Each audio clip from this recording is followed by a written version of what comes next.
estimation is difficult and team is not cross-skill. All right, so let's talk about estimations in Scrum. All right, so I would like to throw this forum open. Okay, let's start. Okay, who would like to share how can we do estimates? Please raise your hand. Who would like to share? In the context of doing Scrum, how do you prefer doing your estimates? Yes, who is willing to share? All right, I can see a few hand raised. Great. So Vijay, I would like to invite you. What are your views?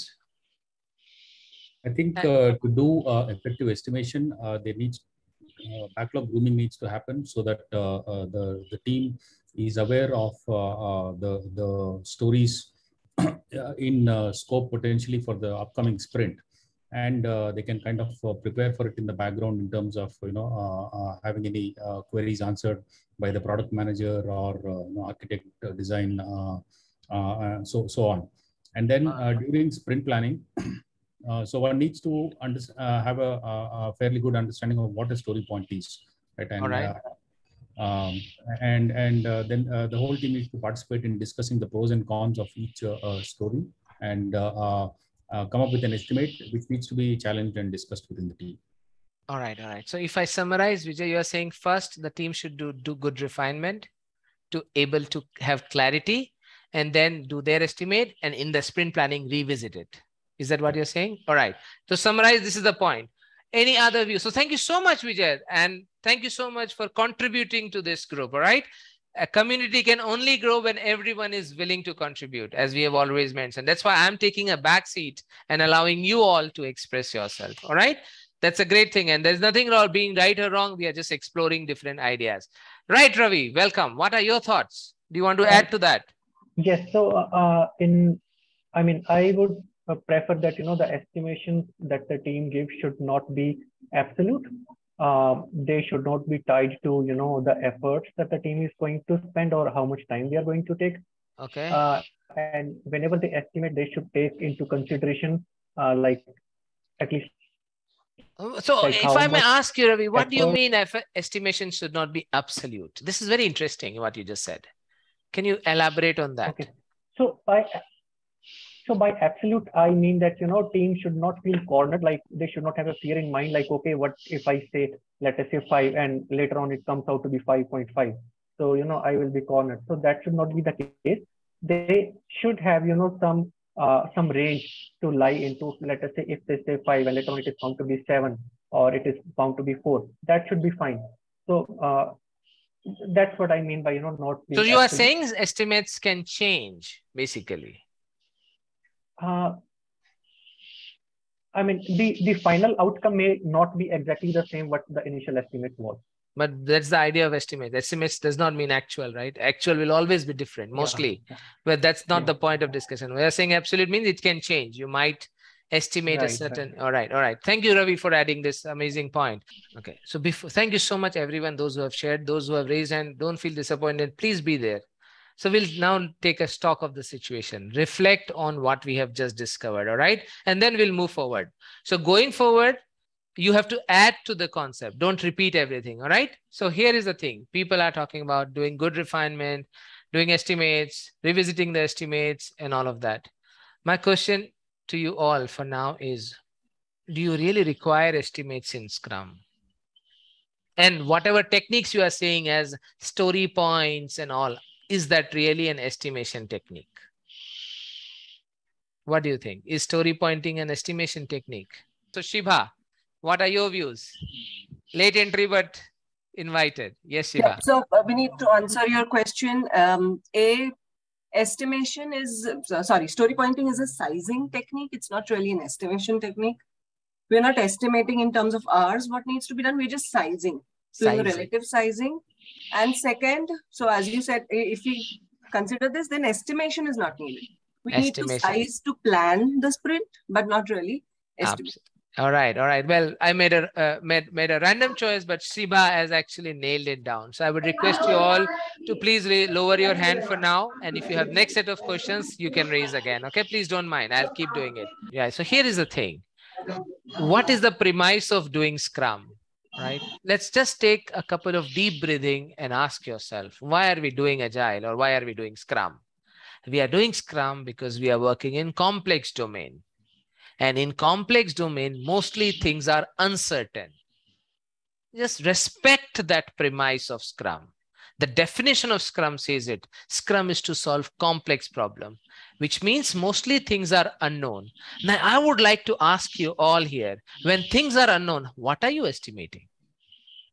Just think about it for a moment, right? When things are unknown, we are wasting our too much of effort to try to be more and more perfect in estimation. When well, in Scrum, estimation is not even required. The word does not feature. There is a reason for it. I don't want to answer it now because it's a difficult, much longer conversation, but Scrum does not require us to estimate. Scrum requires us to relatively size, which are not estimates, which is a big difference. Big difference in what you call estimates. This is not estimates, right? We are just comparing items relatively so that as you develop a certain rate of progress, you can then make a forecast saying, oh, we did XYZ amount in the last couple of sprints. Based on that, we could do a similar size in this sprint. And that's it. It does not convert to any hours. Like, for example, some of you, I even heard saying estimates, points, hours. There is no connection. There is absolutely no relation between any story point and any number of hours. This is a fundamental concept, right? So even this mindset to come up with a better estimation technique is, in my opinion, leading to more toxic waste in our whole idea of doing Scrum. Nothing more, right? At the max, you do relative sizing and move on. We are in uncertain domain. Things are not clear. Take a pause and reflect on it, my friend. Just because you did it 20 years back does not make it a right practice, isn't it? Estimations were used for manufacturing and all, where you could estimate how many items you would produce and all. Where things are more clear, you can actually sit and estimate. Complexity means you are doing things you have never done before, isn't it? Complexity means you are doing things you have never done before. Now that is what it is. And now you might ask me, but what about organizations asking for estimates? Now here comes the next question. Let's say you are the Scrum Masters in these organizations where the expectation is to estimate, which I accept, right? I do this every single day. Join organizations where the expectation is, can you help us in coming up with standard solutions for estimations? Now let's move track a little bit. And I would ask you all as Scrum Masters, how will you handle this? This is not about what is estimate now. This is that, as we know, one, estimates are not required. Second, estimates, story points are not estimates, only relative sizing. How do you handle this as a Scrum Master when people expect you to do this? Okay, so Sachin, I think your hand was raised from earlier. Is it for this answer? I'll invite Khushbu in the meantime. Khushbu, how will you handle it as a Scrum Master? Be precise. As per my opinion, estimation is it's like it's based on experience. It's an educated guess. All right. So, how do you handle it as a Scrum Master? The expectation of having a perfect estimate in Scrum. So that is my question. Based on the team experience, the development team, we can estimate the. Okay, you are still saying as a Scrum Master, you allow that to happen and say, okay, do your estimate. Are you saying that? No, it's not allowed in Scrum, that estimation. But if it is required, it will be, as per my thought, it will be experienced, like educated guess based on the previous experience of the team. All right, all right, all right. So, okay, fine. I'll come back to that. So allow team to estimate because as a Scrum Master. All right, all right. Thank you so much, Khushbu. I'd like to invite Anand now. Yeah, thanks, Vineet. So, well, Anand. Yeah. Am I audible? Yes, yes. Yeah. So, as Khushbu mentioned, one word that comes to my mind is empiricism. And that is where, like, first of all, who does the estimation? It's your team, it's the development team who does the estimation. So based on that, obviously it is a relative sizing. It is not at all perfect at any time, right? So it is how closer we get to that by doing experience and by each iteration that we run with the team. is the relative sizing, and how close we can reach to that perfection will decide based on the kind of iterations that team have actually gone through. All right, great. Thank you so much, Anand. I think we have got it now, friends. It's time to summarize and move on. Okay, let's also respect that all the key points have come in. So let's look at it. First of all, estimates and relative sizing are two different concepts. Acceptable to you all? Okay, they are not same at all. What you talk about story point is relative sizing. And when you use the word relative, what does it mean?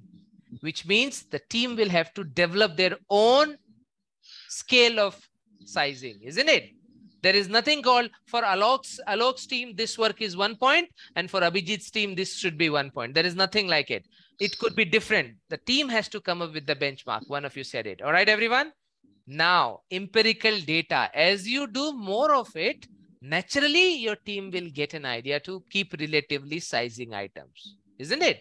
For example, if I have 20 pens in my pen container, do you see all of these 20 pen? Right? So these are of different sizes. There are small pencil, big pencil. Now I have good number. And if I know this is a size 1, then I can clearly say this is also a size 1, isn't it? Because now I have empirical data. This was a 1, so this was a 1. And that's it. Move on. What is your main purpose here? To build a great solution, right? So do, as Khushbu said, based on the empirical data, do the best comparison possible and move on. Is that fine? And everything that you said, did I summarize? Estimates, are they subject to change? Can you change your relative sizes? Sorry, not estimate, but sizing. What do you all think? Give me a thumbs up if you say yes. Yes. Right? How many of you say thumbs up?